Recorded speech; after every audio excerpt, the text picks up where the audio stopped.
Muy buenos días a todos. Bienvenidos a este nuevo ciclo de tertulias de SBU. Como siempre, el día de hoy los acompaña mi colega Daniel Lee y mi persona, Mauricio Acosta. Hoy, 24 de junio, celebramos una batalla. Muchos se refieren a ella como Día de la Gloria Patriota. Una batalla que simboliza un proceso y una aspiración de toda una nación para lograr lo que muchos hoy día damos por contado. La libertad, esa condición que no viene fácil, no viene de manera gratuita. Ese ideal por el que muchos han dado la vida por el simple hecho de soñar a ser libres. Es un valor superior que asegura la libre determinación de la nación. La libertad es el único objetivo digno del sacrificio de la vida de los hombres, citando las palabras de nuestro libertador Simón Bolívar.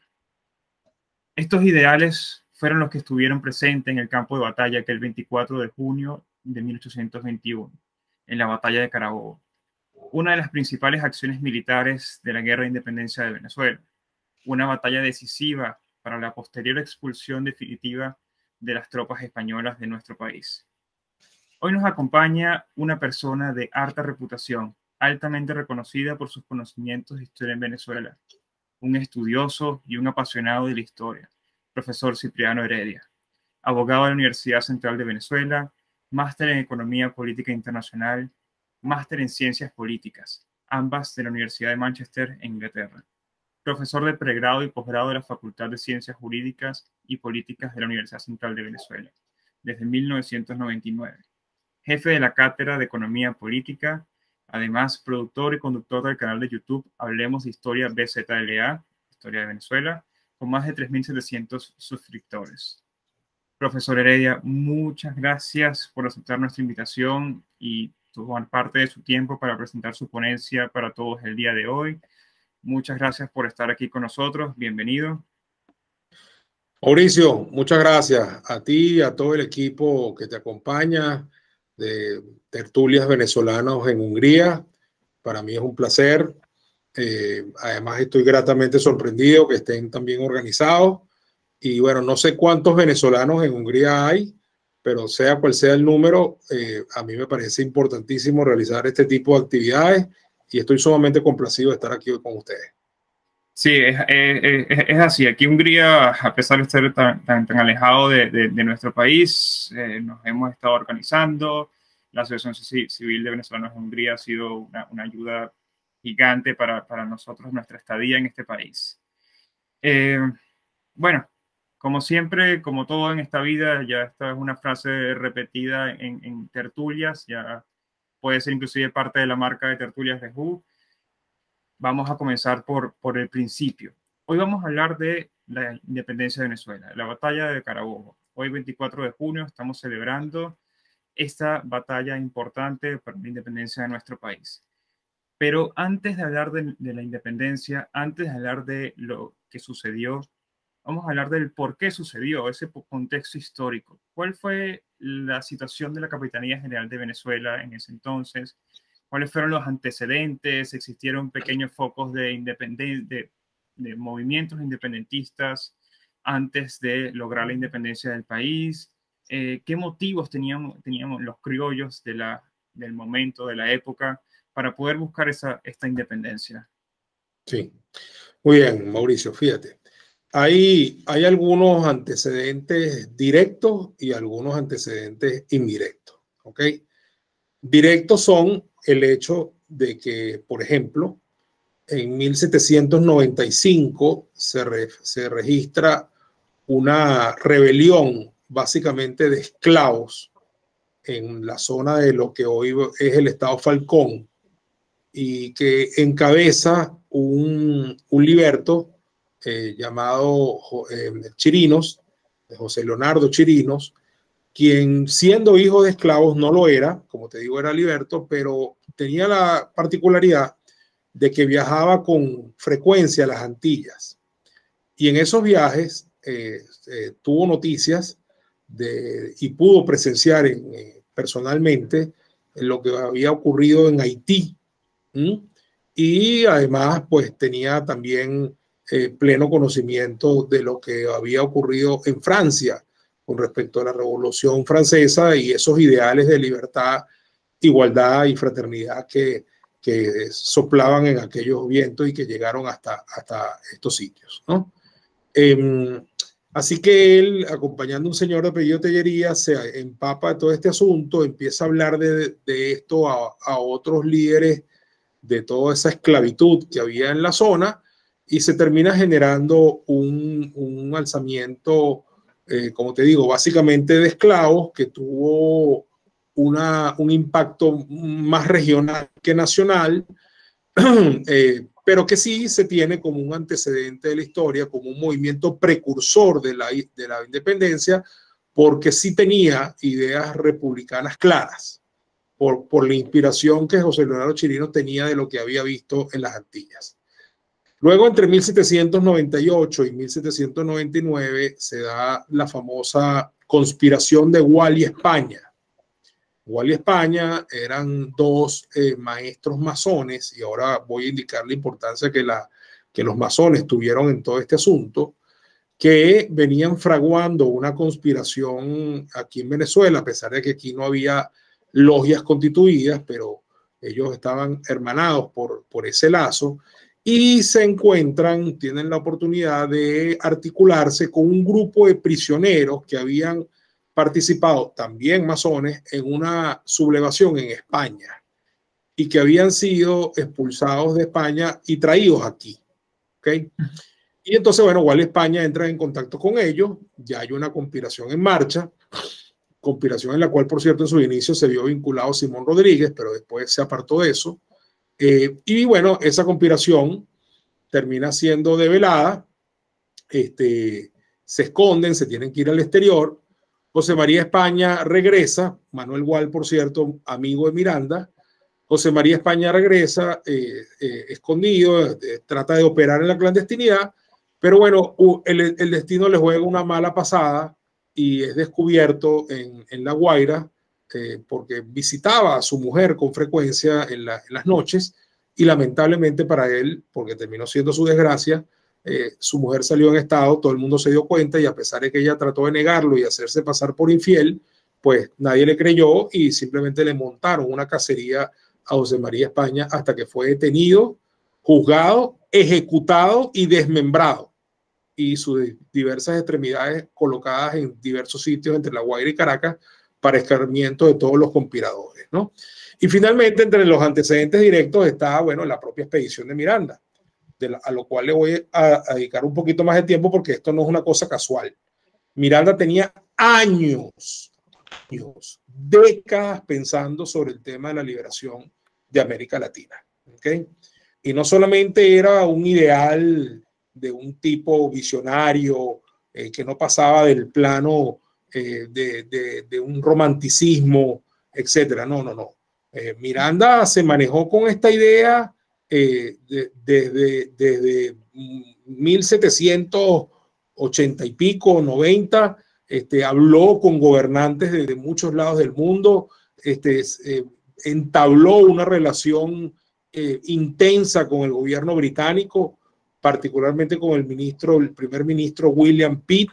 Con él manejó mapas, manejó planes, le ofreció cosas como, por ejemplo, condiciones ventajosas para el comercio internacional entre Inglaterra y las colonias hispanas en América a cambio de su participación, el apoyo a la guerra de independencia. O sea, Miranda realmente se montó en el tema, y a través de una red de logias secretas no regulares que se llamaron lautarinas, en honor al cacique chileno Lautaro, que fue un personaje que le explica el futuro libertador de Chile y quien era su pupilo más directo, Bernardo O'Higgins.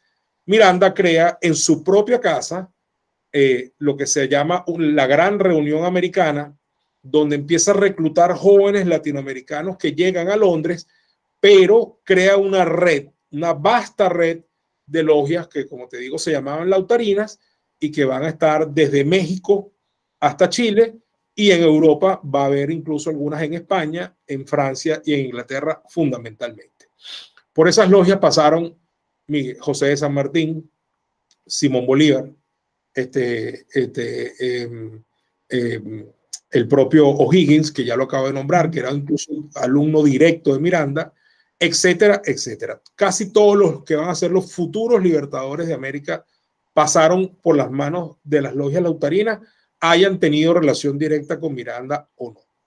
Entonces, estos son antecedentes directos y entonces, por supuesto, la expedición de Miranda en 1806, ¿verdad? Donde hace dos intentos, uno por Ocumare de la Costa, que lamentablemente es un rotundo fracaso, y otro por la Vela de Coro, donde sí llega a desembarcar, y es la primera vez que se iza la bandera de Venezuela en tierra patria, pero que no obtiene el apoyo necesario y que él esperaba.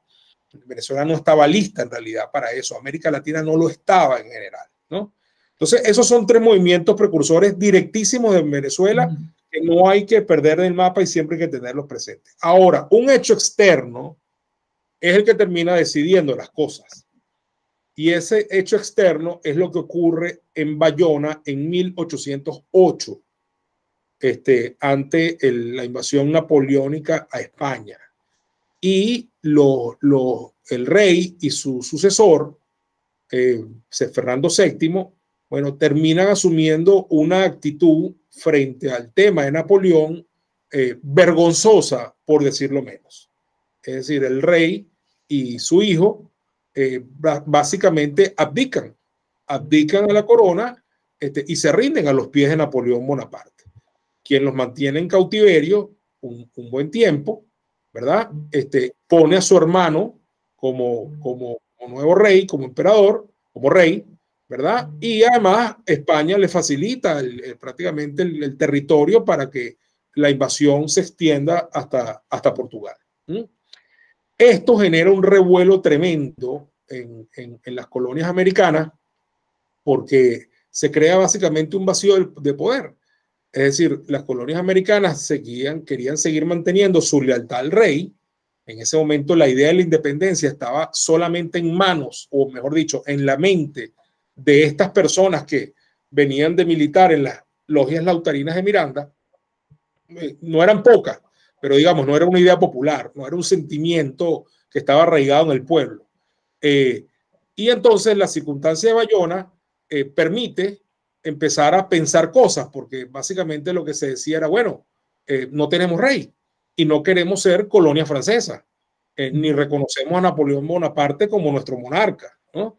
Entonces, en medio de esa discusión, en medio de ese sentimiento, en medio de ese vacío y de esa circunstancia es que se produce el 19 de abril de 1810.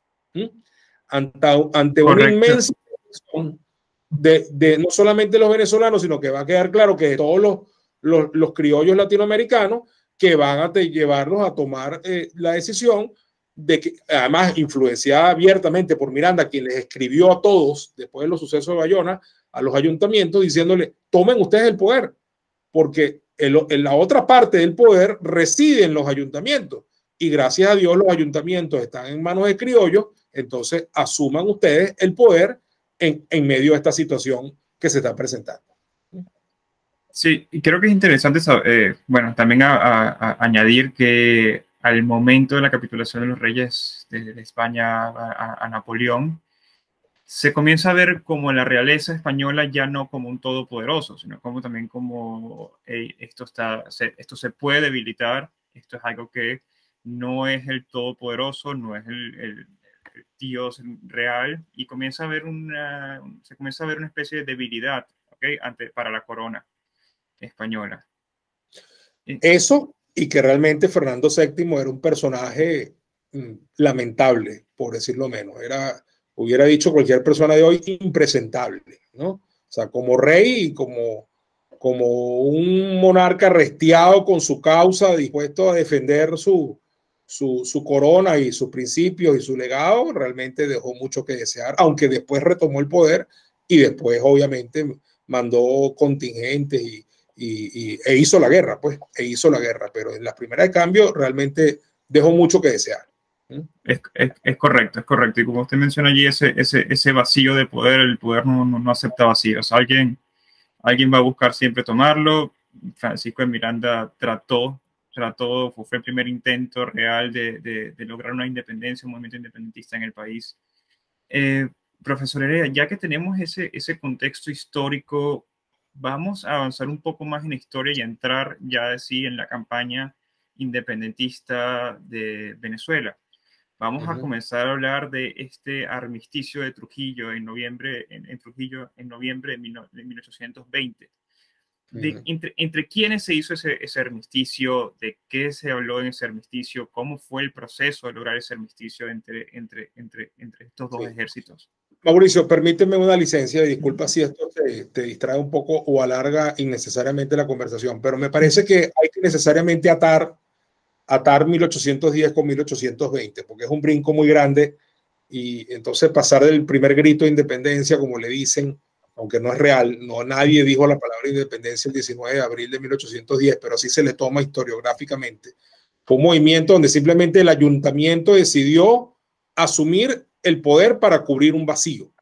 Y en medio de ese proceso se termina entonces desconociendo la autoridad del capitán general Emparan, quien termina sometiéndose a una suerte de escrutinio popular y hasta se va del país después de que ocurre lo que todos sabemos que ocurrió. Pero ahí nace, detrás de eso, ¿verdad? Se crea la Sociedad Patriótica. La Sociedad Patriótica es un ente muy beligerante, es como una suerte del primer partido político que hubo en Venezuela. Mandan al exterior la junta que se constituye a Bolívar, López Méndez y Andrés Bello a Inglaterra, a otros lo mandaron a Estados Unidos y así.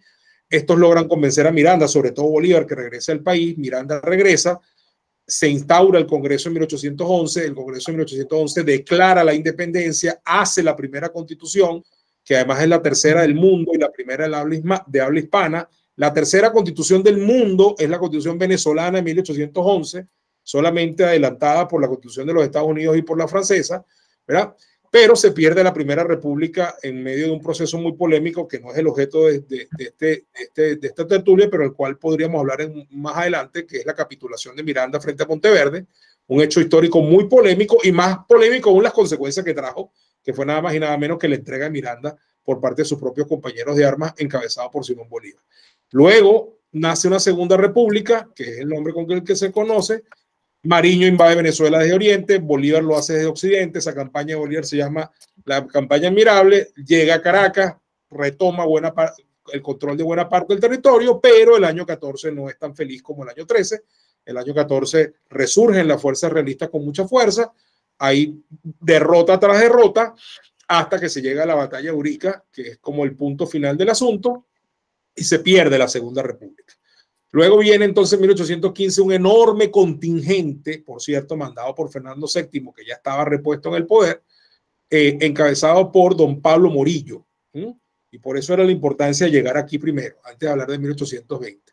Don Pablo Morillo, el general Pablo Morillo, viene encabezando un contingente de 10.000 hombres, con una flota brutal, la más grande que España había enviado a estas tierras en toda la historia de la colonia, ¿no? Y esa flota viene en una misión de pacificación, una expedición de pacificación. Ese era el nombre muy eufemístico que le pusieron.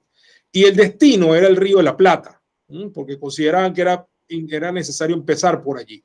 Sin embargo, Morillo, en plena navegación, desvía los barcos y empieza su periplo, es por Margarita, que es donde primero desembarca. Y luego, por supuesto, llega a Costa Firme, pero se queda aquí, ¿no?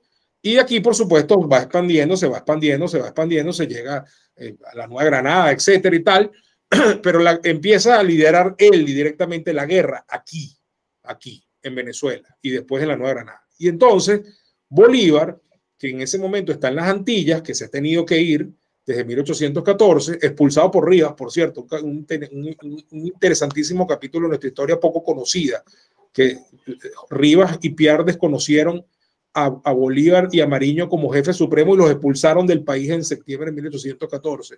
Pero eso es materia para otra tertulia. Bolívar regresa finalmente en la expedición de los Cayos en 1816. También llega Margarita. Después se viene a tierra firme. Viene la ocupación de Guayana. Piar juega un papel fundamental en ese tema de Guayana con las batallas del Juncal y del San Félix. Guayana sirve de base de operaciones.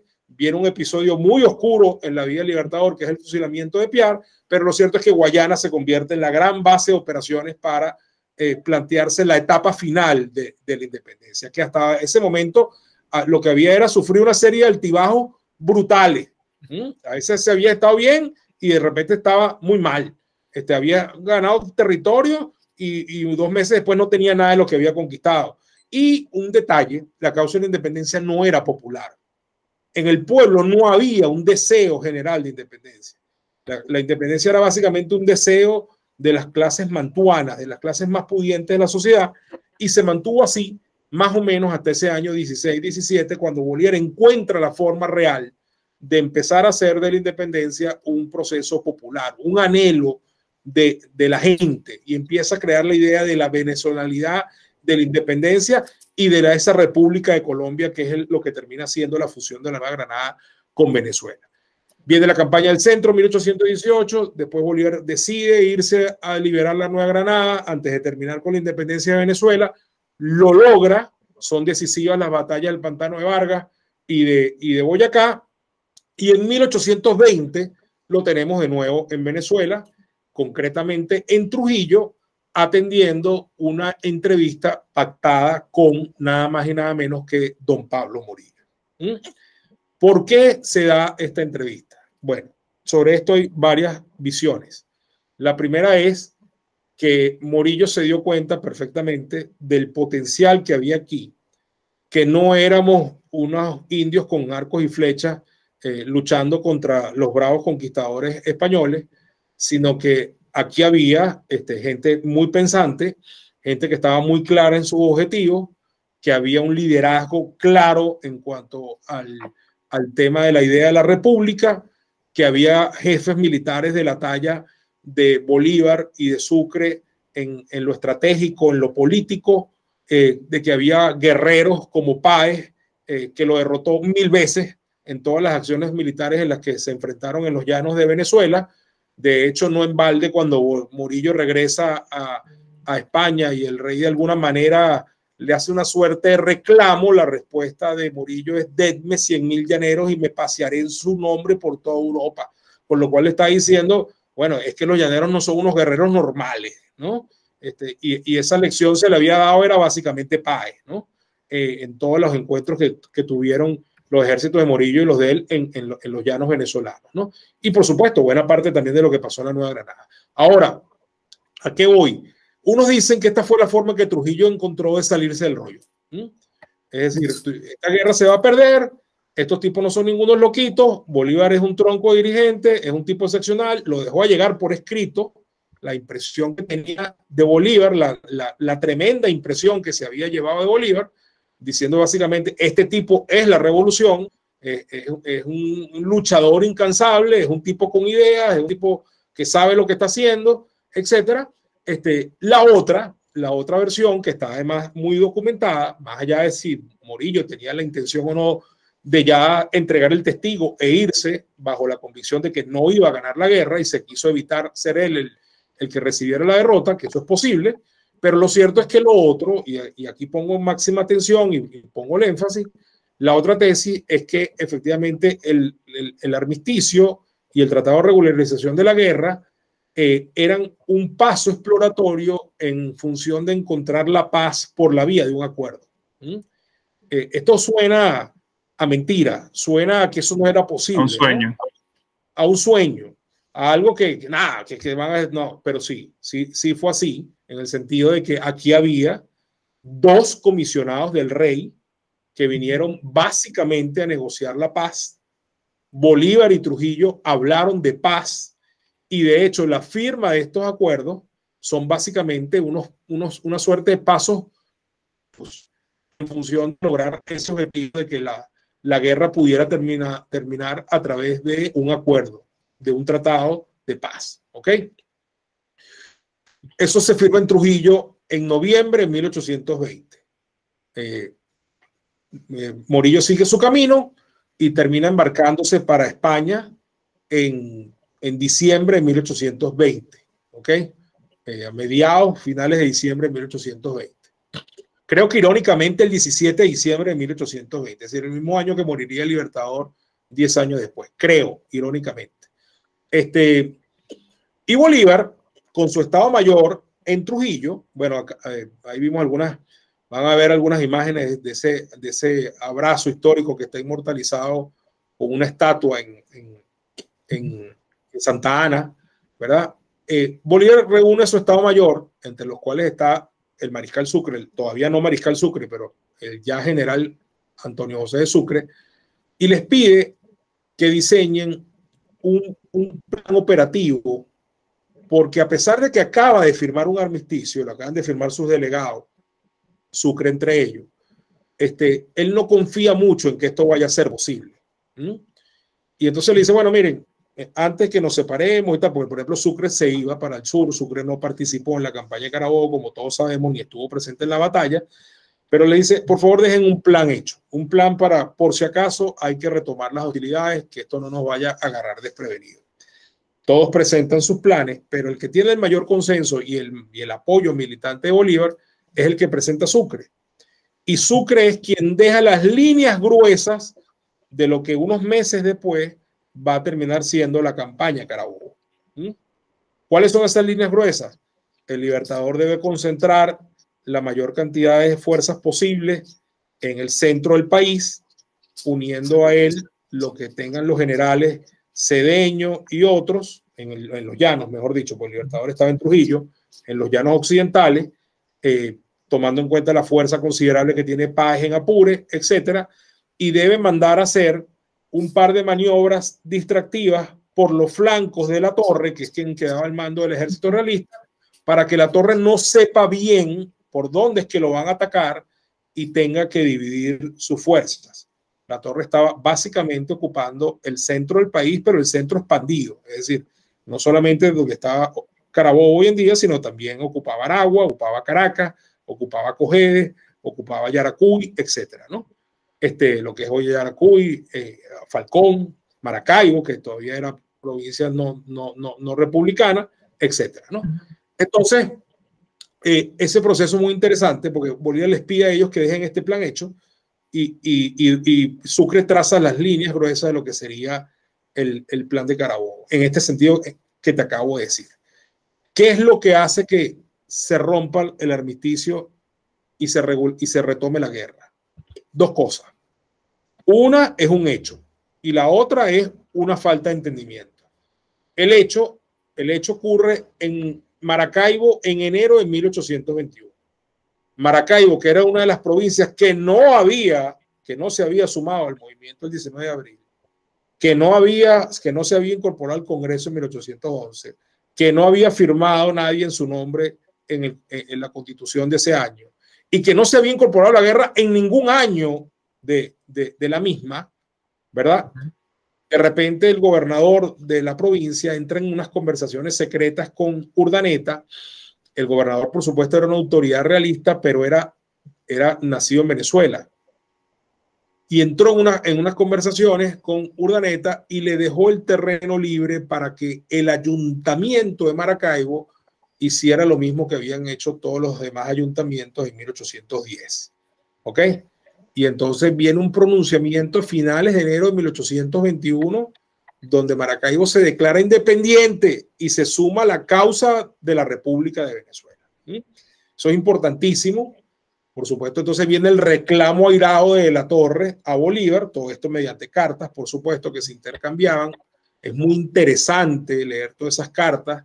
Están sistematizadas además en el tomo 18, si mal no me acuerdo, de las memorias de Oliari, que son realmente una joya para la historia, para el estudio de la historia.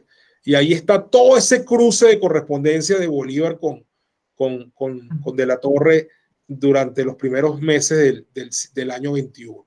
Y entonces básicamente el punto de la Torre es, bueno, ustedes violaron el armisticio, ustedes violaron esto, tienen que desocupar Maracaibo. Porque ¿qué fue lo que hizo Urdaneta? Viene el gobernador, tiene estas conversaciones con él, deja cuadrado al cabildo, el cabildo se declara independiente y se suma a la causa de la República, y entonces Urdaneta ocupa Maracaibo militarmente. La ocupa a través del comandante Heras, ojo, sin disparar un tiro, pero la ocupa militarmente. Y entonces esto provoca la reacción de la Torre, reclamando el incumplimiento del armisticio, y la reacción de Bolívar es: hermanito, discúlpame, pero aquí no hay guerra, aquí no hubo un disparo, esto fue un acto soberano de un ayuntamiento que decidió sumarse a nuestra causa y nosotros ocupamos militarmente eso sin ningún acto de violencia, sin ninguna provocación, sin nada. Simplemente esa gente nos llamó y nosotros fuimos. Punto. El ejército fue bienvenido allí. Por supuesto, la torre no. Bueno, claro, es que ya el ayuntamiento se había pronunciado y evidentemente, vamos a estar claros, Mauricio, más allá de que hayan sido bienvenidos o no, en todos lados había realistas, ¿no? Y el pueblo venezolano todavía a esas alturas, a pesar de que se había ya enamorado un poco más de la causa de la independencia, había muchos venezolanos que seguían siendo realistas. A lo mejor no toda la gente de la provincia de Maracaibo vio eso con buenos ojos. A lo mejor muchos hasta se sintieron desilusionados de que el Cabildo de Maracaibo hubiera dado ese paso. A lo mejor algunos sintieron que esa guerra no era suya. Pero lo cierto es que Heras ocupó la plaza sin echar un tiro. Esa es la verdad. Y evidentemente Bolívar no iba a desautorizar a Urdaneta y jamás le dijo que se retirara de allí. Más bien aprovechó la circunstancia para ir precisando a la torre y decirle: mira, usted ahora me viene a hacer reclamos, etcétera. Lo cierto es que ya van 2 o 3 meses el armisticio y yo no veo los avances en el Tratado de Paz. Dígame, ¿qué es lo que pasa con la paz? Están aquí los 2 comisionados del rey. ¿Por qué no nos sentamos a terminar de definir los acuerdos de paz? Ya llevamos 3 meses de armisticio, 3 meses, y no se concreta nada, ¿no? Y entonces la torre le respondía: bueno, pero usted no me puede precisar de esa manera, eso están dando, usted está rompiendo los acuerdos. Al final, todo eso se termina llevando a un punto en que Bolívar le dice: bueno, mire, esto es muy sencillo. O usted me dice cuándo es que vamos a firmar la paz, o a mí no me queda otra sino que decirle que entonces esta guerra va a continuar. Y la respuesta de la torre es: bueno, ¿sabe qué? Continúa. Y continúa a partir del 28 de abril, y esa es la fecha que le pongo para que se reanuden las hostilidades, y tal cual ocurrió. De hecho, Bolívar empieza a prepararse para entonces emprender esa campaña que dejó planeada Sucre en líneas gruesas, ¿verdad? Baja de Trujillo a Barinas y empieza a hacer los movimientos respectivos en función de una campaña militar que debe arrancar el 28 de abril. Es fascinante, fascinante leer la correspondencia de Bolívar con Cedeño pidiéndole caballo, con Plaza pidiéndole que aliste a los hombres, con Páez diciéndole que se vaya alistando para salir en el momento que él le diga. Fascinante, fascinante. Todas las órdenes que da, articulando todo. Bolívar se ocupó de todo, desde el número de hombres que tenían, desde el tema logístico, pasando por los caballos, los alimentos, los reclamos a la torre por las violaciones que se hacían con respecto a la parte territorial, porque se supone que uno no debía pasar el río tal y estos no debían pasar el río tal mientras que no se retomaban las hostilidades, y por supuesto que hubo escarceos por aquí y por allá por algunas violaciones que se cometieron de lado y lado, ojo, pero es interesantísimo ver toda esa preparación hasta que, bueno, comienza la campaña, ¿verdad? Y de hecho, tanto comenzó el 28 de abril que en la biografía de Páez, en la autobiografía de Páez, ahí está un poco el texto del que estamos refiriendo. En la autobiografía de Páez, Páez escribe: salí el 28 de abril de Achaguas, y entonces dice un poco lo que llevaba. Páez llevaba una caballería de 1.500 jinetes, llevaba 2.000 caballos de reserva, toda la infantería que estaba a su disposición, empezando por los bravos de Apure, y llevaba, oigan bien este número que se dice muy fácil, pero hay que imaginarse arreando por una sabana donde no había cerca, donde no había manga, donde no había nada, 4.000 novillos para alimentar al ejército patriota. Y evidentemente no estaba pensando nada más en sus hombres, estaba pensando en darle recursos con esos 2.000 caballos de reserva y esos 4.000 novillos a toda la fuerza patriota que se iba a congregar para dar esta campaña que todo el mundo entendía era una campaña definitiva. ¿Usted cree que las verdaderas intenciones de la torre, hablando del armisticio antes de avanzar, eran realmente tener más tiempo, descansar, recuperarse, prepararse con otra estrategia para contraatacar a Bolívar, o realmente había una intención de hacer, bueno, ya hemos hablado que era un sueño, pero ¿cree que el armisticio fue algo que vamos a ver qué sale de aquí, o realmente es algo de necesito tiempo para hacer estrategia, para recuperarme, etcétera? Sí, mira, yo creo que ambos necesitaban tiempo, ¿no? Ambos necesitaban tiempo con un elemento a favor del ejército patriota, que el ejército patriota venía de ganar las batallas en la Nueva Granada. Entonces, el ejército que tenía el halo de la victoria encima era el ejército patriota, ¿ok? Porque las dos batallas grandes que se libraron en 1819 en la Nueva Granada fueron dos golpes mortales para España, para la corona, para la causa realista. Bueno, y de hecho el virrey salió huyendo, ¿no? Sámano salió huyendo.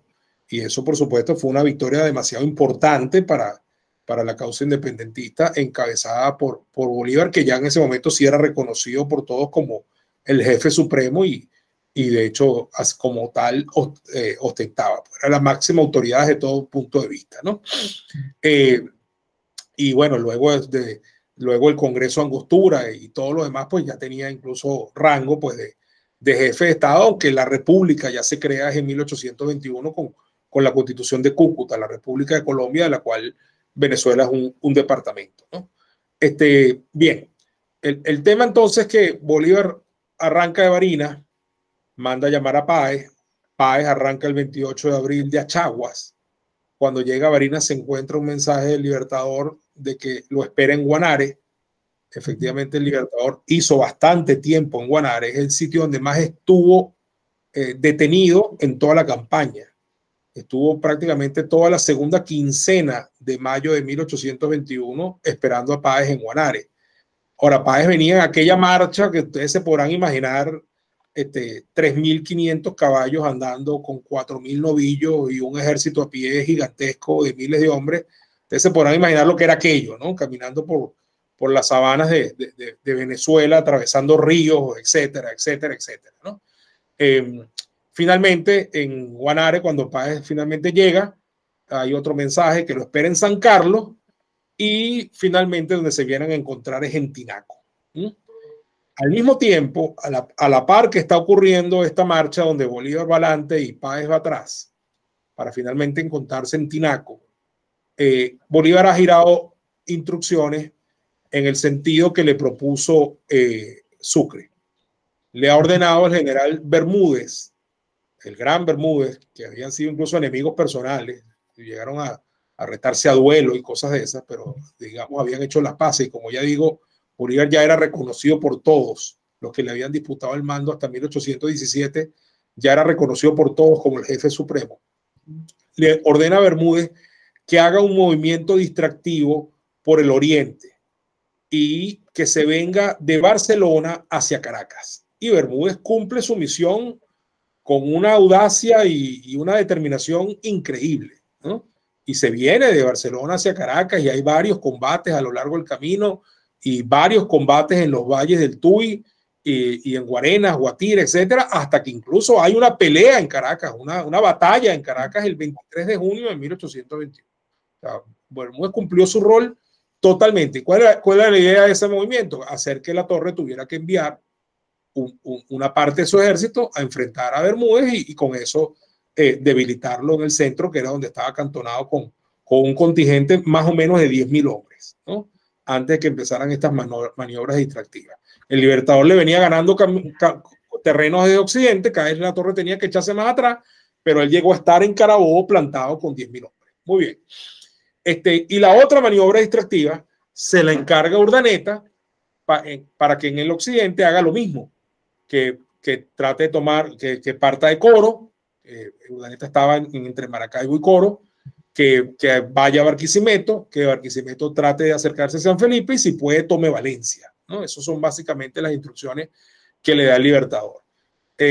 Urdaneta se queda enfermo en Barquisimeto, pero bueno, los segundos al mando siguen la campaña libertadora, hay combates en San Felipe, hay combates en toda la zona de lo que hoy es Lara, Yaracuy, etcétera, y casi llega a haber una batalla en Nirgua, como la que hubo en Caracas, pero cuando va a ocurrir la batalla de Nirgua, que es el 25 de junio del año 21, el 26, llega la noticia de que ya ocurrió la batalla de Carabobo, y bueno, por supuesto, la orden para los realistas es váyanse todos para Puerto Cabello, que ese es el sitio donde nos vamos a ver para reagruparnos, ¿no?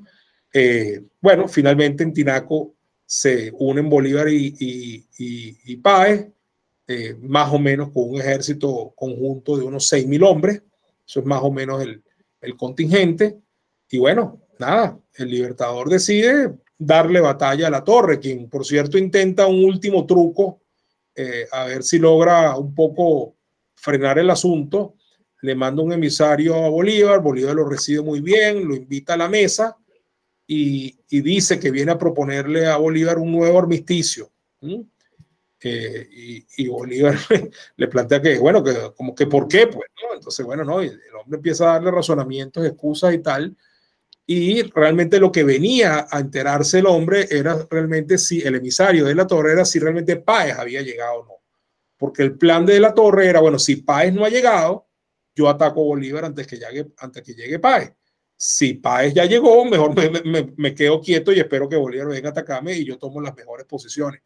Y Bolívar, entendiendo perfectamente a qué es que había venido el hombre sin que él lo dijera, tuvo la ironía de sentar a Páez en la mesa y decirle, mire, por cierto, le presento al general José Antonio Páez.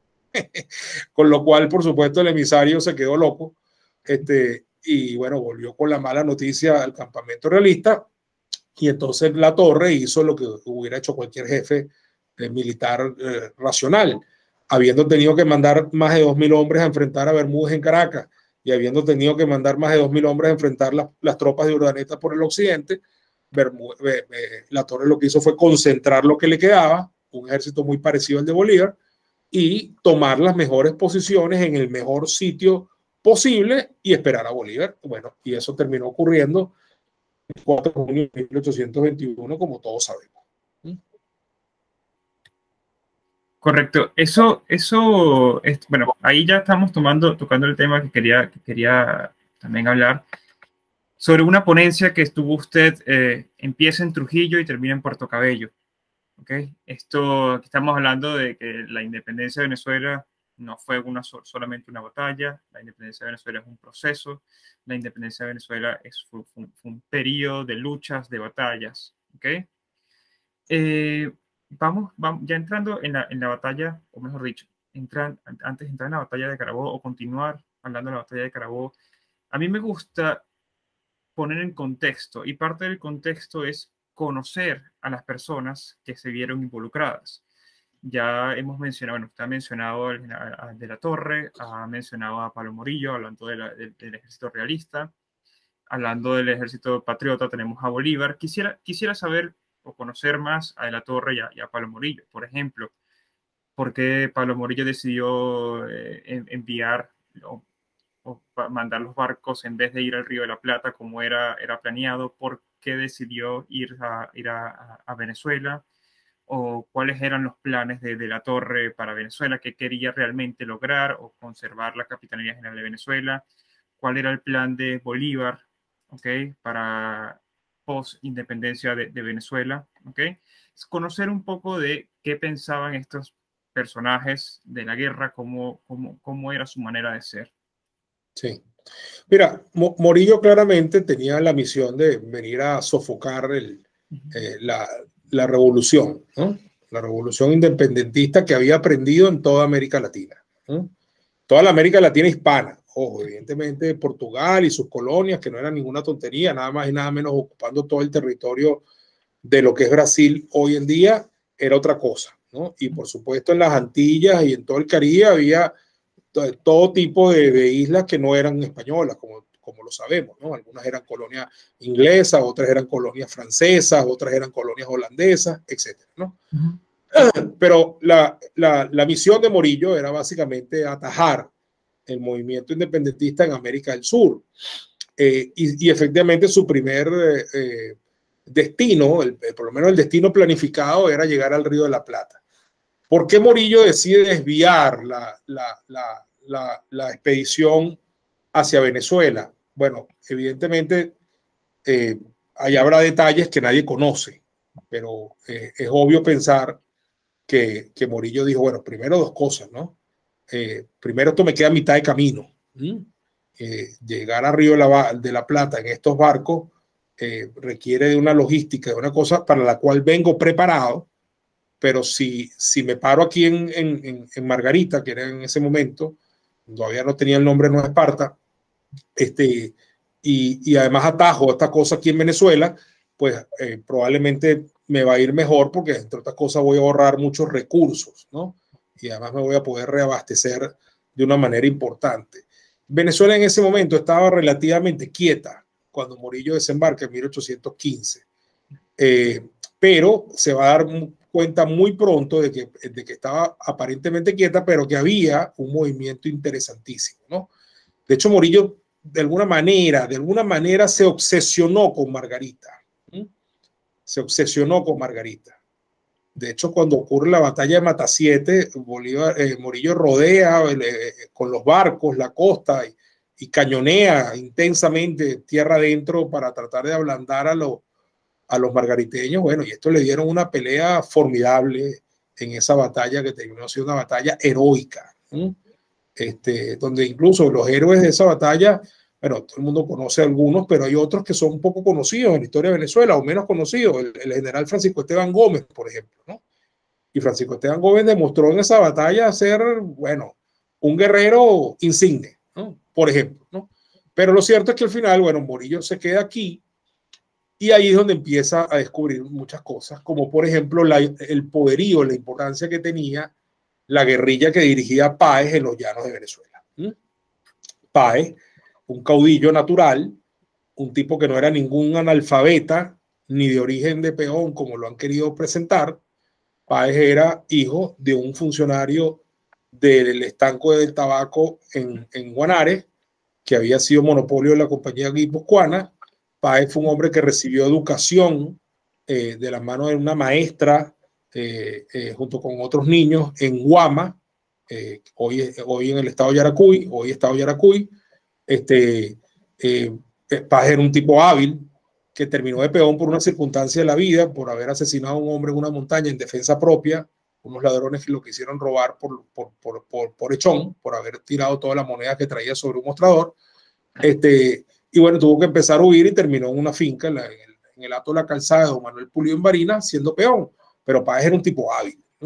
Y de hecho, quien lo termina sacando de eso fue el propio dueño del Hato, don Manuel Pulido, que viendo las habilidades y las características muy particulares de Páez, lo asocia al negocio de ganado y lo hace incluso un hombre próspero, ¿no? Páez, cuando empieza la independencia, no era ningún limpio, ¿no? Y en el año 13, cuando se realista, es un hombre hasta de cierta fortuna, ¿no? Además, en esos años de haber estado de peón, como el capataz del Hato la agarró con él, por decirlo así, bueno, lo ponía a hacer las cosas más difíciles del mundo, a domar caballos salvajes, a colear la llanura, a tumbar los toros, etcétera. Lo humillaba, lo ponía a que le lavara los pies todas las noches, etcétera. Y sin darse cuenta, lo que estaba construyendo era al futuro centauro de los llanos, ¿no? Forjando una personalidad indómita, terrible, que además con sus propias cualidades naturales, pues lo convirtieron en lo que lo convirtieron, pues, ¿no?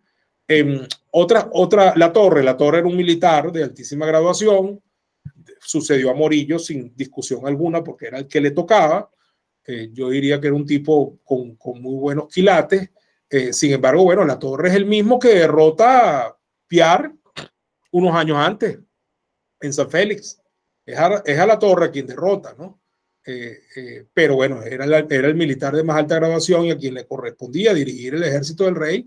Y bueno, fue el que dio la batalla de Carabobo. Y déjame decirte una cosa, Bolívar cuando llega al campo se asombra de lo bien que La Torre ha tomado la llanura, la sabana de Carabobo, la forma como ha dispuesto todas y cada uno de los componentes de su ejército, la caballería, la infantería, los batallones, la artillería, etcétera. Y ahí es donde se le ocurre la maniobra genial de encargarle a Páez que ataque por el flanco donde menos se esperaban un ataque, que era por la Pica de la Mona, porque es por donde se moviliza toda la primera división del ejército, que la componen los Bravos de Apure, que era un batallón de infantería que iba de primero, luego la Legión Británica, también un batallón de infantería que iba detrás de los Bravos de Apure, y finalmente iba Páez con la caballería de 1.500 jinetes, de la cual ya hemos hablado, que es la última que entra en acción en la batalla. Correcto, ya estamos en plena batalla. ¿Algo, acciones que se quieran recalcar en la batalla de Carabobo? ¿Eventos que hayan ocurrido allí antes de continuar hacia Puerto Cabello? Sí, muy importante que te diga una cosa. Cuando yo digo que empezó en Trujillo y terminó en Puerto Cabello, es porque porque tú puedes ver Carabobo como un hecho concretísimo, y ese hecho concretísimo ocurre en una batalla el 24 de junio de 1821, o lo puedes ver también, o le puedes dar el nombre a Carabobo como el hecho más importante de armas ocurrido en la etapa final de nuestra independencia, de la venezolana. Y para mí esa fase final de nuestra independencia, de la venezolana, va desde Trujillo hasta Puerto Cabello, es decir, va de 1820 a 1823. Porque la guerra de independencia en Venezuela no terminó con Carabobo, a pesar de que nos dicen en el colegio, con la batalla de Carabobo se selló la independencia. Claro, la batalla de Carabobo fue un durísimo golpe para el ejército realista, fue decisivo el golpe, tanto así que Bolívar se va de Venezuela y se movía a ocupar otras cosas porque esto está aquí listo. Pero lo cierto es que en 1822 y en 1823 aquí se peleó, y se peleó duro. Y de hecho hay dos hechos de armas importantísimos en 1823. La batalla naval del Lago, ocurría el 24 de julio de ese año, y el sitio y la toma de Puerto Cabello ocurrió en noviembre de ese año, que ahí sí se acaba la guerra de la independencia desde el río Guayaquil hasta el río Esequibo, que era lo que marcaban los límites de la llamada Gran Colombia, que nunca existió. Nunca existió. La Gran Colombia es un nombre nuevo que se le pone para diferenciar a esa vieja República de Colombia que creó Bolívar y la Constitución de 1821 de Cúcuta, a la Nueva Colombia, que básicamente es el espacio territorial que era uno de los departamentos de la República de Colombia, el departamento de Cundinamarca, ¿no? Básicamente. Pero acciones que hay que resaltar, bueno, varias. La primera, el desempeño brutal de la primera división del ejército encabezada por José Antonio Páez, que el mismo Bolívar en el parte de la batalla que le manda el Congreso destaca la agilidad que tuvo Páez para ejecutar la maniobra que le fue encomendada, que era dirigir aquella enorme división de más de 2.000 hombres, ¿verdad?, por una pica por donde cabía una persona al mismo tiempo, una detrás de otra. Y con todo lo que eso significó y el fuego de artillería que recibieron de las alturas, etcétera, haber logrado entrar en el campo de batalla y hacer trizas a uno de los flancos del enemigo, y finalmente pues haberlos puesto en carrera y haber obtenido la victoria. Los primeros que entran en acción son los Bravos de Apure. Hay que decir que a los Bravos de Apure no les va muy bien. Reciben unas descargas brutales por parte de los batallones realistas y de la artillería que estaba en las alturas. Luego viene la Legión Británica, que sí logra entrar al campo, formarse en cuadro, ¿verdad?, que era la formación británica clásica, y abrir fuego repetidas veces, lo cual además le dio una inmensa superioridad con respecto a los ataques que recibían de los realistas, y por eso fue la que logró posicionarse de la manera como se posicionó. Mérito y gloria para todos los miembros de la Legión Británica, dirigida por el conocido coronel Farriar, ¿no? Y luego está el hecho de que entra la caballería con Páez al frente, Páez dirigiendo su propia caballería, que entra en combate, y ahí sucede un hecho muy particular, muy particular. Páez, en la terminología médica de hoy, habría sufrido de lo que hoy llamamos epilepsia. En ese momento no tenía ese nombre, pero cualquier neurólogo que vea los síntomas que Páez registraba, que él los llamaba aquel mal que me privaba del sentido, así lo describe en su autobiografía varias veces, y además le tenía fobia a los reptiles, particularmente a las culebras, etcétera, Páez entra en ataque en plena batalla y bajo fuego enemigo, ¿no? Y pasó una de esas cosas insólitas, ¿no? Quien sostiene el freno del caballo, quien agarra el caballo para mantenerlo quieto y sostiene a Páez montado encima del caballo, y además hace que en las ancas del caballo, para aguantar a Páez, se suba un teniente venezolano de apellido Salazar, a quien apodaban Guadalupe, es un comandante realista. Un comandante realista, pero que era de origen venezolano.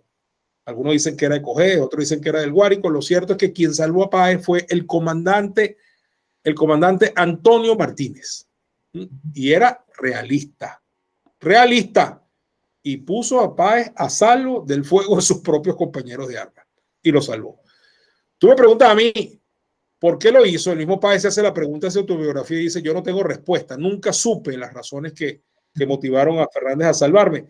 Pero lo cierto es que incluso Páez lo protegió, le dijo que se quedara esa noche con ellos ahí en el campamento patriota. El hombre no amaneció al día siguiente y se fue con sus compañeros de armas a Puerto Cabello.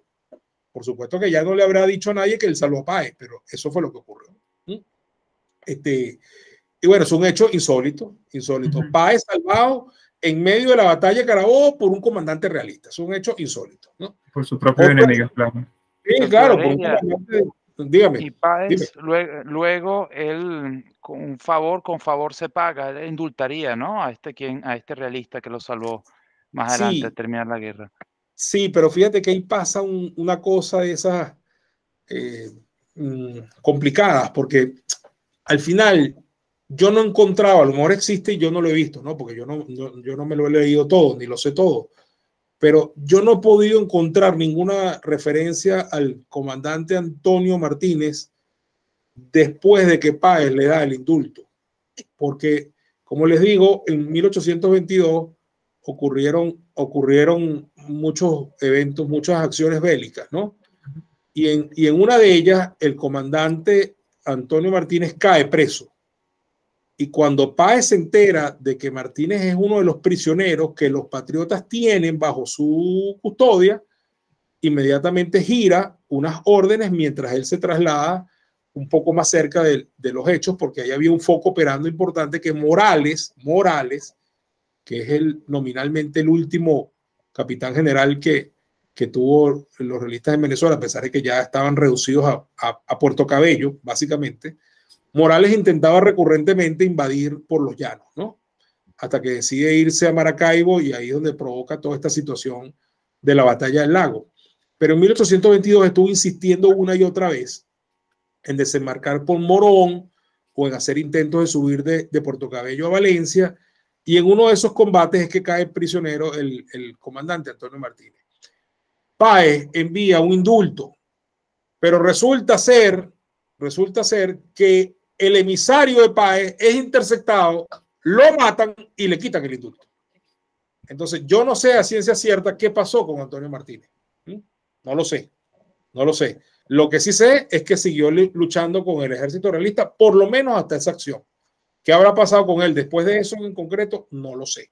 A lo mejor algún otro historiador o en algún libro que yo no me he leído está relatado qué pasó con él, pero esa es la última referencia que incluso el propio Páez hace en su autobiografía con respecto al comandante Antonio Martínez. Bueno, y el otro hecho, claro, son dos hechos más o menos conocidos, pero no dejan de ser relevantes, aparte de la gran participación de la Legión Británica, la muerte del negro primero, Pedro Camejo, es un hecho histórico conocido, es real.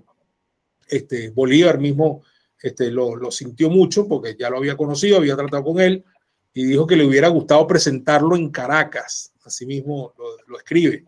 Y lo otro es lo que ocurrió con Plaza y Cedeño. Plaza y Cedeño eran los comandantes de las otras dos divisiones. No entraron en combate formal porque no se les dio la orden de que intervinieran con las divisiones completas en el medio de la pelea, sino que tenían otros roles y hubiesen entrado si la batalla se hubiera desarrollado de otra manera, pero básicamente a los dos les pasó lo mismo. Plaza se desespera, se va donde está Páez y, entrando en acción, recibe un tiro cuando están empezando la persecución del batallón Valencey, y hasta ahí murió el coronel Ambrosio Plaza. Y Cedeño vivió unos minutos más, llegó hasta el sitio con apenas 50 hombres, se fue a perseguir al Valencey, que iba en una retirada magistral, con unos movimientos militares de altísimo nivel, para poder salir de allí, siendo el batallón más cerca que estaba del Ejército Patriota, y Cedeño se fue solo contra el batallón Valencey, solamente seguido por 50 hombres, a quienes los había dejado prácticamente atrás, y bueno, ahí recibió una descarga y rindió su vida el general Cedeño. Así que bueno, esos son más o menos los hechos, y bueno, al final los realistas se atrincheran en Puerto Cabello. De ahí Morales va a abrir operaciones en el año 22, tratando todo el tiempo de volver a retomar los llanos.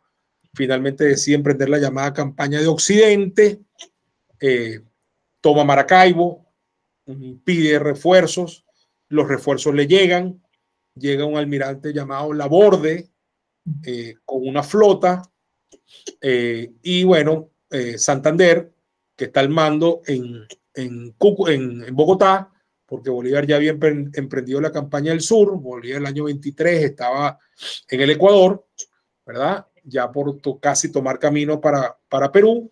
En el año 23, Santander está al mando como vicepresidente, y Santander ordena que se cree una flota, la cual pone en manos del general Padilla, y esa flota sale de costas neogranadinas para enfrentarse a Laborde y retomar la provincia de Maracaibo, y termina produciéndose una batalla excepcional, llena de valentía total y de determinación, en la cual el general Padilla derrota a Laborde en la histórica batalla del lago de Maracaibo, ocurrida el 24 de julio de 1823. Luego de eso, solamente quedaría en manos realistas como bastión. No quiere decir que no hubiera grupitos por allí de guerrilleros, tal, intentándolo por aquí y por allá, pero el bastión como tal, que le queda a los realistas en el territorio nacional, es Puerto Cabello. Puerto Cabello, el castillo San Felipe de Puerto Cabello, que es una estructura militar interesante, el mismo que había perdido Bolívar en 1812 y que fue una de las causas de la caída de la Primera República. En ese fortín de Puerto Cabello estaban atrincherados los realistas bajo las órdenes de Morales. Morales al final no termina para ver el desenlace. Morales capitula en agosto de 1823.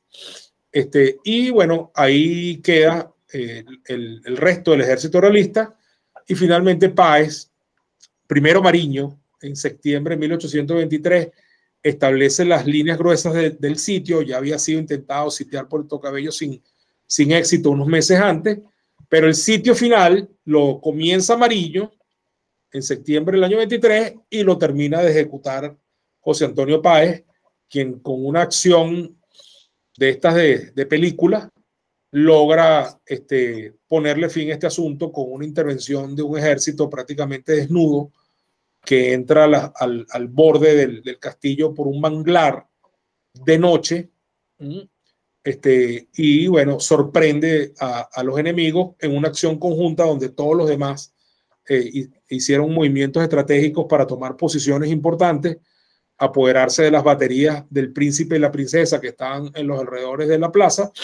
Y bueno, finalmente Puerto Cabello quedó totalmente, la plaza de Puerto Cabello quedó totalmente rodeada militarmente por el ejército patriota, que ya había establecido un sitio de más de 2 meses o de casi 2 meses, y bueno, finalmente se rinde Puerto Cabello ante Páez, y con eso culmina realmente la independencia de Venezuela. Bueno, aquí está lo que dijo el historiador sobre esto. Así sucumbió Puerto Cabello, el último recinto que abrigaba todavía las armas españolas en el vasto territorio comprendido entre el río Guayaquil y el magnífico delta del Orinoco. Aquí concluye la guerra de independencia. Así es, él usa la palabra del magnífico delta del Orinoco, es así. En realidad el límite de la vieja Capitanía General de Venezuela era el río Esequibo, y por eso ha venido toda esta controversia histórica con respecto al Esequibo. El Esequibo es de Venezuela, siempre lo fue. Doctor Heredia, Antes de terminar la presentación sobre la batalla, ¿podría usted darnos un contexto sobre la participación de la Legión Británica? ¿Cuál fue el interés de la corona británica en brindarle apoyo a Bolívar en esta gesta? Sí, mira, el apoyo británico lo venía gestando Miranda desde mucho tiempo atrás. La diferencia fue que Miranda no tuvo éxito. Y a veces no tuvo éxito porque no logró convencer a los británicos, y a veces no los tuvo porque había circunstancias políticas superiores que excedían a la posibilidad que a lo mejor los británicos tenían, el interés que los británicos pudieran haber tenido en apoyarnos, ¿no?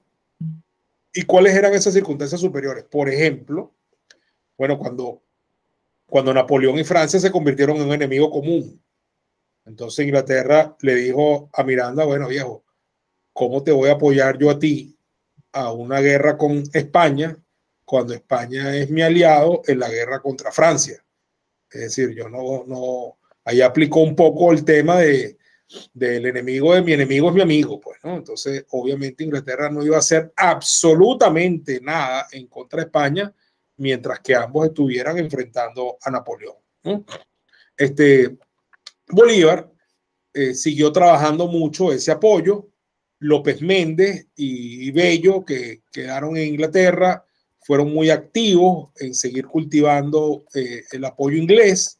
Recuerden que ellos habían sido enviados desde 1810, justamente para lograr el reconocimiento de Inglaterra a la nueva República de Venezuela, y se mantuvieron muy activos en tratar de que apoyaran, ¿no?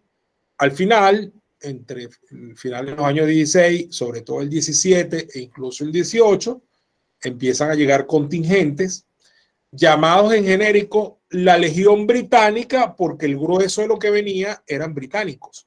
Pero hay que decir que allá había gente de otras nacionalidades, europeos, había muchos irlandeses, por ejemplo, ¿no? Entre otros. Había hasta alemanes, pero para que se sepa que eso que llamamos en general la Legión Británica en realidad no era solamente de británicos. ¿Okay? Hay que dejar claro en algo, ¿no? Esa gente no vino tampoco nada más por un sentimiento altruista de vamos a ayudar a estos tipos a que se terminen de independizar porque viva la libertad y nosotros somos solidarios con todos los pueblos que pelean por ella y tal, ¿no? Por supuesto que había una compatibilidad de intereses, si no, no hubieran venido. Pero todo eso que vino era un ejército pago. ¿Okay? De hecho, hay algunos historiadores que llegan a maltratarlos, a decir son un ejército de mercenarios. Yo no llego a ese punto, porque yo creo que muchos de los que vinieron, la mayoría de los que vinieron sí tenían ideales, ¿no?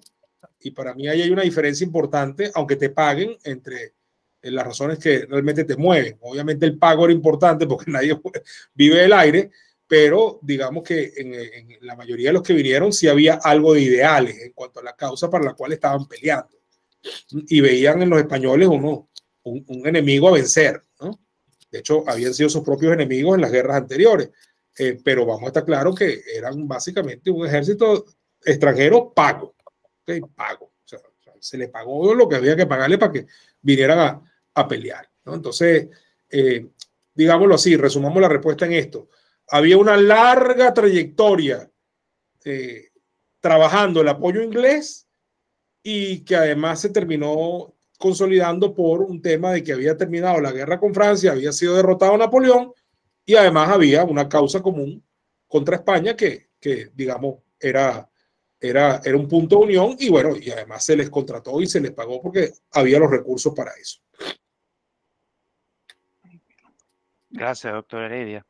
Ahora, a modo de reflexión, tomando un punto que usted decía, que el 24 de junio, aunque exista un lugar común que se nos viene por el colegio, por educación, por todo, que dice que, bueno, 24 de junio marcó el fin de la independencia contra el reino español y se consagra nosotros como un Estado, una república separada, pero es como usted dice, un lugar común, pues es simplemente una batalla decisiva dentro de todo este proceso, de toda esta gesta admirable que llevaron adelante nuestros próceres. Sin embargo, este 24 de junio, además de ser una batalla decisiva, también yo creo que se ha materializado como un aporte enorme de nuestro país para nuestro continente. Quisiera verlo esto hoy en día desde nuestra actualidad, en retrospectiva. A mí me parece admirable cómo Venezuela, que era una capitanía general, pudo albergar esta gesta y pudo apoyarla de tal manera que contribuyera tanto a lo que es hoy en día la geografía y la geopolítica y toda la realidad latinoamericana actual. ¿Cuál diría usted brevemente que serían las grandes consecuencias de este 24 de junio para hoy, para nosotros como venezolanos modernos? Sí, mira, el aporte de Venezuela es fundamental en toda la causa de la independencia de América, ¿okay? Salvo la de los Estados Unidos, que obviamente tuvieron su propio proceso, ¿no? Eh, eh, eh, ¿Por qué? Bueno, primero porque tenemos el hilo conductor de Francisco de Miranda, que como bien lo decía el presidente Iván Duque en estos días, que lo vi en una intervención, es un personaje que raya en lo mitológico. Todo lo que hizo Miranda y todo lo que sabía y todo por donde se movió, con quienes habló, con quienes trató, con quienes se codió, desde Catalina de Rusia hasta George Washington en los Estados Unidos, la gesta de Miranda para planear y echar las bases de la independencia es simplemente asombrosa, ¿no? Luego, todo el rol desempeñado por los venezolanos en todo el proceso es brutal.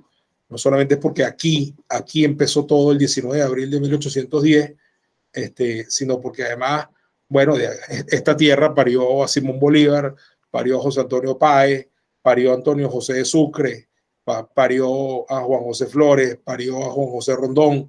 Es decir, buena parte de los libertadores de todos estos pueblos son venezolanos, ¿no? Nacieron en Venezuela. Pero lo que me preguntas en concreto, bueno, mira, la batalla de Carabobo, por supuesto, siempre será un hecho que no perderá su puesto en la historia por haber sido una batalla decisiva, aunque no la última, ¿verdad? Y porque de alguna manera en ella se resume el punto máximo de unidad de propósito que hubo entre los republicanos. En ella se resume también la jefatura clara, única, indiscutible de Bolívar, que llega a ese punto ya sin nadie que le dispute ser el jefe supremo, cosa que no ocurría hasta 1817. Siempre hubo quien le disputara el mando, siempre hubo quien se asignara el título de libertador, siempre hubo quien pensó que podía ser el jefe supremo y no él, hasta, como te digo, hasta 1817, 1818. De hecho, con la ejecución de Piar, con el sofocamiento de la conjura de Mariño a través del congresillo de Cariaco, y luego cuando conoce a Páez en 1818 en Apure y inmediatamente lo reconoce como jefe, Bolívar ya había terminado de superar todos esos problemas de liderazgo que tuvo, ¿no? Entonces, el 24 de junio es, entre otras cosas, una suerte de consagración de la jefatura de Bolívar sobre las fuerzas patriotas en cuanto a Venezuela se refiere.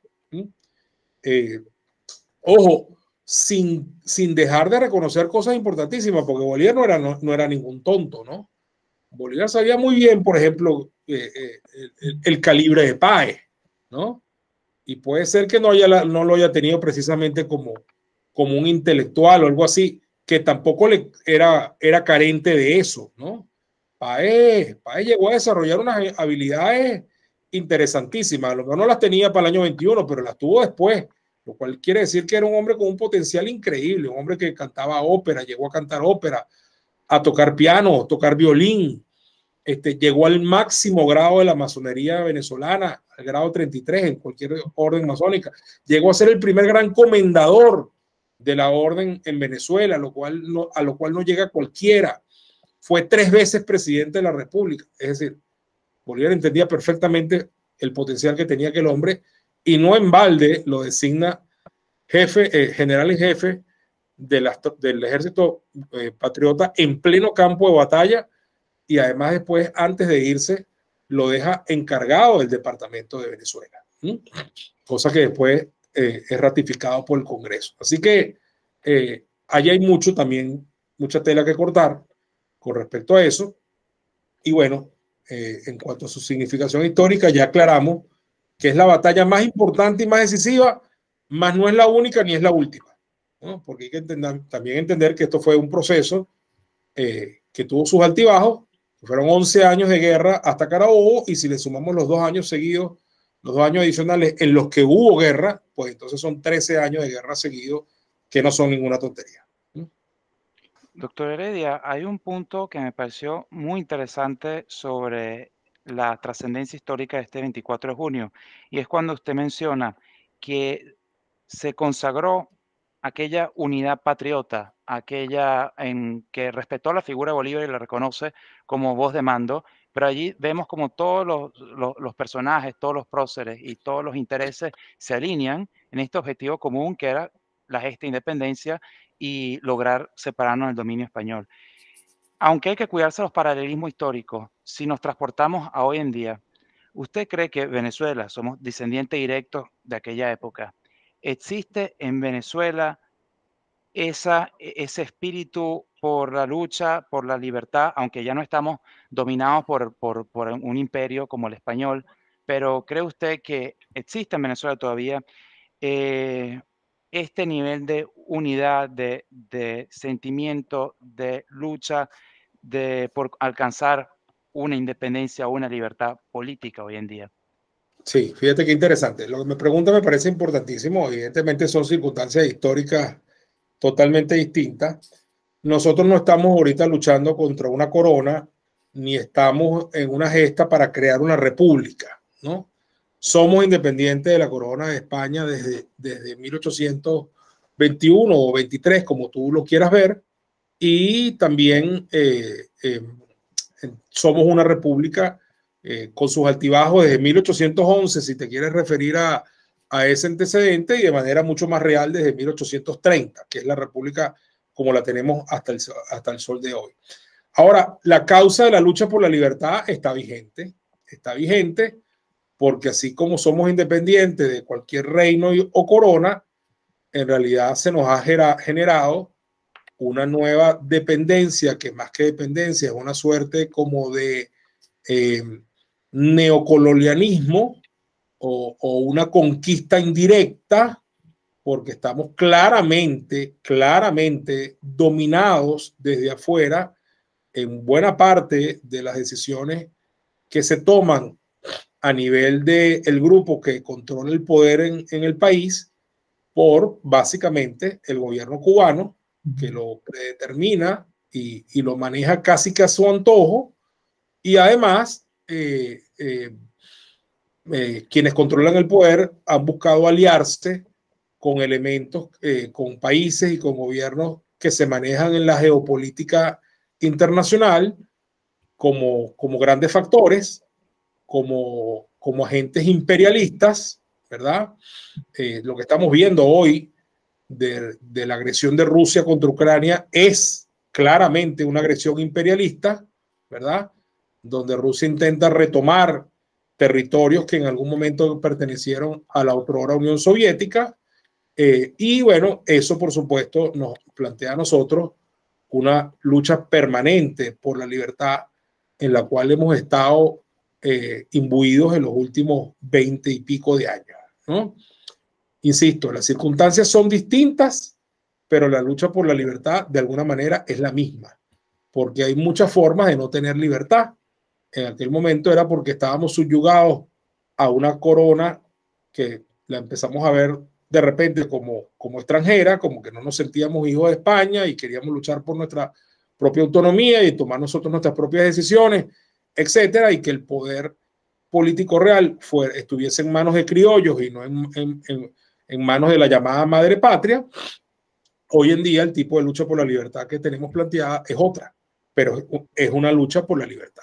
Es por ejercer realmente nuestra independencia como país, por recuperar la república con todas sus formas de gobierno, con división de poderes, donde recuperemos también el régimen democrático como forma de gobierno, donde podamos tener elecciones libres, justas, verificables, donde podamos recuperar la alternabilidad en el gobierno, donde podamos plantearnos nuevamente, por ejemplo, tener un Congreso bicameral o un Senado donde se vea representada toda la federación, donde podamos volver a implementar un proceso de descentralización, donde los periodos presidenciales no sean tan largos y no haya reelección indefinida, etcétera, etcétera, etcétera. Y todo eso tiene que ver con la libertad. Libertad que si además quieres llevar a un concepto más amplio, también entonces lo podemos hablar sobre los derechos humanos, podemos hablar sobre el tema de las libertades económicas, podemos hablar sobre la libertad de expresión. Y bueno, efectivamente en Venezuela estamos en una permanente lucha con respecto a eso.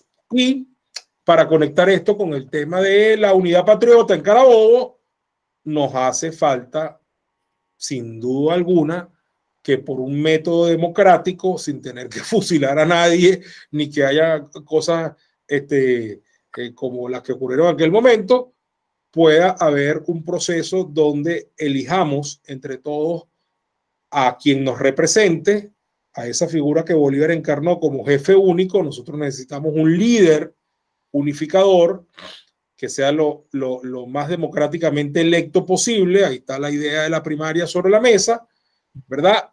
Y que entonces los Santiago Mariños y los José Antonio Páez y los Manuel Cedeño que hay en las fuerzas democráticas actuales acepten ser el jefe de la primera división o el jefe de la segunda división o el jefe del Estado Mayor conjunto, y no disputarle el cargo al jefe supremo de las fuerzas patriotas, ¿no? Entonces, haciendo los paralelismos y tomando en cuenta que los métodos para determinar esos liderazgos y sus posiciones no pueden ser los mismos de aquel entonces, sí valga el ejemplo y valga la experiencia y valga lo que tú estás tratando de hacer, que es el paralelismo histórico, para decir que nos hace falta en este momento una buena dosis de eso que se dio allí, de esa demostración de grandeza que se dio allí y esa unidad que se desplegó cuando todas las fuerzas se unificaron, cuando todos los líderes patriotas se unieron, cuando el objetivo clarísimo estuvo único, estuvo clarísimo, y cuando dijeron este es el objetivo, vamos por él, lo vamos a lograr, y lo lograron sin mayores discusiones porque estaban todos de acuerdo en el objetivo estratégico común y en el liderazgo que los unía a todos. Doctor Heredia, para terminar, además que esta respuesta que usted me ha dado me parece maravillosa, si me permite decirlo. Gracias. Hay otra pregunta que yo quisiera hacerle, y es que yo soy una persona bastante joven, tengo 28 años y tengo ya 3 años fuera del país, y nunca había tenido tanto interés por la historia nacional como en aquel momento que salí del país hace 3 años. En marzo se cumplieron 3 años. No sabría decirlo, parece como que se me hubiera catalizado, como si cada día se exhortara aún más mi venezolanidad, y eso me lleva a siempre consultar bibliografía y querer, pero me encuentro un problema, que la historia a veces es muy tergiversada. Se sabe que la mejor manera de dominar políticamente es precisamente cuando la gente reescribe la historia, tratando de cambiar ciertos hechos siempre para favorecer ciertas ideas. Y yo considero hoy en día, para quien se quiere interesar en historia, un desafío tratar de conseguir una fuente objetiva, o tratar de entender o comprender la historia desde hoy en día, y viéndola en retrospectiva con un punto de vista objetivo, y entender que cambia la pluma que él ha escrito y también cambia la realidad con la cual uno la puede analizar. Entonces, ¿cuál sería su consejo para personas como yo, que sé que no soy el único, que tratan de entender y conocer más su país, de poder estudiar su historia, pero de una manera que nos permita creer en ella y no que sea una simple, ¿sabe? Como no leer algo que ha sido reescrito con alguna trasfondo de alguna manera. Sí, mira, importantísima tu reflexión, tu pregunta y tu inquietud. Primero que nada, yo te felicito por tener esta inquietud, que a pesar de que te entró ya prácticamente, por decirlo así, en el exilio, aunque probablemente no te fuiste forzado, pero sí fue una decisión que tuviste que tomar por la situación país, y que además la han tomado millones de venezolanos en los últimos años, lo cual es una cosa totalmente dolorosa, Hoy veía un cuadro que hablaba de 4.8, pero era un cuadro que se basaba en cuestiones tecnológicas, fotos satelitales, etcétera. Yo creo que el tamaño de la diáspora venezolana es mucho mayor. De hecho, llevándose por las estadísticas oficiales de los países que han recibido venezolanos bajo registro, está clarísimo que la diáspora hoy en día es de más de 6 millones de personas, ¿no? Y que si bien es cierto que en el último año y medio han regresado algunos, todavía es mayor la cantidad de gente que sigue saliendo que la que está regresando. Eso es un dato importante de la realidad para que no nos dejemos meter el cuento de que no, que ya todo el mundo regresó o está regresando. Eso no es verdad, ¿no? De hecho, ustedes dos son un ejemplo, ¿no? Los dos están afuera y no me han dicho ninguno de los dos que tengan ningún plan de regresar pronto, ¿no? En todo caso, el punto es que lo maravilloso de lo que me acabas de decir es que jóvenes como ustedes se interesen por la historia. Y aquí vienen varios elementos por los cuales eso no solamente es válido, sino que es ¿okay? Primero, porque es útil, no solamente por los conocimientos, sino porque es útil para la vida saber de dónde venimos. Saber de dónde venimos te permite no solamente tener el conocimiento de, sino además poder entender por qué somos lo que somos, ¿eh? Y poder prever lo que viene. Eso te lo permite saber de dónde venimos y cómo vinimos y por qué vinimos de esa manera. Ojo, primera cosa. Segundo, a mi manera de ver, ustedes que están afuera, esto genera identidad. Yo estoy seguro que cada vez que tú ves un libro de historia o consultas un video de historia en internet o ahora tienes esta curiosidad nueva por la historia, etcétera, una de las cosas que te produce a ti ver lo que estás viendo es identidad nacional, volverte a sentir o seguirte sintiendo venezolano aunque vivas en Hungría. Y eso es maravilloso, ¿no? Y para quienes todavía estamos aquí, para reafirmarnos como tales, a pesar de que no hayamos salido del país, bien sea por circunstancias forzosas o bien sea porque tomamos la decisión de irnos por las circunstancias que vive el país, cualquiera de las dos son válidas. ¿Ok? Lo tercero es que además de la identidad y del conocimiento, tú acabas de tocar un punto importantísimo, lo fidedigno de la historia que estás leyendo versus lo tergiversado de la historia que se ha creado. A lo largo de la historia ha habido muchos intentos de tergiversarla, ¿no? Por ejemplo, este culto a Bolívar no es nuevo. Este culto a Bolívar es reiterativo en muchos presidentes y caudillos del siglo XIX y del siglo XX que trataron de apoderarse de aquella figura para hacerse ver que eran iguales al Libertador o parecidos al Libertador o que ellos, su ideario se amparaba bajo el ideario de Bolívar. Lo hizo Guzmán Blanco, lo hizo Gómez, lo hizo López Contreras, etcétera, ¿no? Lo cierto es que nunca había sido pero tan manipulada la figura de Bolívar, tan tergiversado lo que supuestamente dijo y tan acomodaticia la interpretación que se hace no solamente del personaje, sino de la nueva versión de la historia, donde resulta ser que de Bolívar para acá solamente se estudia al propio Bolívar, a Cipriano Castro, por supuesto pasando por Ezequiel Zamora, que no fue presidente de la República, pero que lo tienen como gran cosa, cuando en realidad era poco menos que un cuatrero, o un cuatrero, ¿verdad? Pasando por Cipriano Castro, a quien le resaltan el nacionalismo, Pérez Jiménez como penúltimo dictador militar y luego lo que tenemos. Bueno, y eso no es verdad. Obviamente eso no es verdad. Tú no puedes borrar de un plumazo, o mejor dicho, con un borrador de eso de colegio, tú no puedes borrar de la historia del país a José Antonio Páez, ¿eh? Y no lo puedes meter simplemente en el saco de los traidores desgraciados de la historia, etcétera, que hay que quemar vivos si volviera a existir y despachar eso así, porque no es posible. Porque Páez es Venezuela y de alguna manera es el fundador de la República como la tenemos hoy en día. E hizo enormes aportes a la República y a la historia, independientemente que se le puedan conseguir 1000 defectos y 1000 debilidades, como también se le pueden conseguir a Simón Bolívar, a quienes algunos simplemente tratan de endiosar, no conseguirle defectos, ni errores, ni debilidades, cuando evidentemente las tuvo. Tuvo momentos oscuros, tuvo, como dice mi querido hermano y amigo John Aizpurua, tuvo lunares en su vida muy significativos, y eso no lo hace menos héroe, ni le quita nada.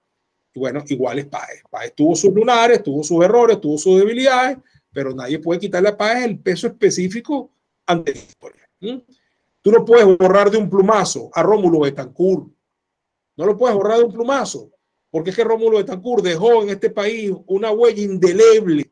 Es uno de los políticos más exitosos en cuanto a transformar su proyecto de país, su ideario en realidades tangibles, en sacar a Venezuela del proceso de los caudillos y del militarismo, etcétera, para convertirlo en una Venezuela democrática y de partidos. Bueno, ¿cómo tú borras eso?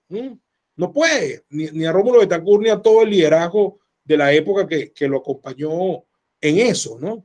Tú no puedes agarrar a Carlos Andrés Pérez y simplemente decir, no, este tipo está en el basurero de la historia. No, no puedes tirar a Carlos Andrés Pérez en el basurero de la historia.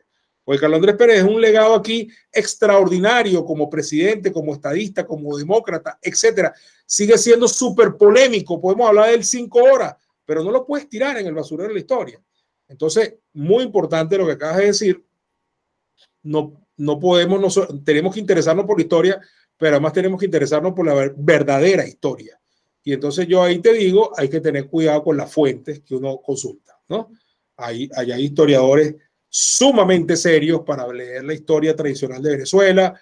Ahí tienes de los viejos historiadores a un Juan Vicente González, tienes a un Augusto Mijares, tienes ya del siglo XX a un Gil Fortul, tienes a un Lisandro Alvarado, ya de los más recientes tienes a un Guillermo Morón, a un Carrera Damas, de los que están vivos y actuando, que además tienen canales de YouTube, tienen cuentas Instagram, tienes a Inés Quintero, que es una tronco historiadora, tienes a Raiz Luca, que es un tronco historiador, y que te van a contar el cuento como es, te van a decir las cosas como fueron, sin dorar la píldora, sin negarle virtudes, aciertos, logros y hazañas, pero sin dejar de decirte la parte que no es tan la leyenda de oro de las cosas, ¿no? Que también existe. Y mucho menos, con esto cierro, mucho menos te van a tratar de traficar una mentira como verdad solamente para acomodarla en su versión